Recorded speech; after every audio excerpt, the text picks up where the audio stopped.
morning. Hari ni 3 hari bulan Julai 2026, hujan. Right.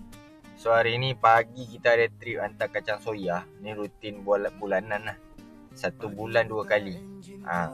Selang 2 minggu lah biasanya. Hantar kacang soya. Alright, soya ni dia bayar RM70. Kita dah sampai dekat kilang kacang kacang soya. Soya dah naik kita on the way. 30 minit je lah ni. Dia dekat Medan Selera BBS Nilai. Sampai Plaza Tu Seremban, kita ada satu job bawa barang pergi Setia Alam. Saya bagi dekat Hong RM125. Tak sempat nak kerja. Saya ada urusan perniagaan, nak uruskan itik sekejap. Okay guys, sekarang kita pergi hantar itik pula. Alright.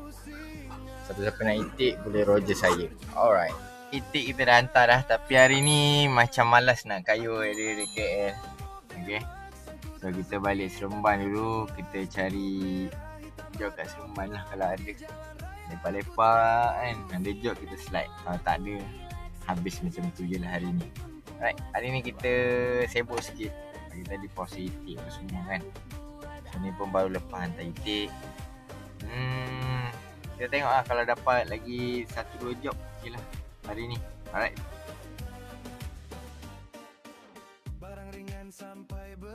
Pagi buta enjin ku hidup,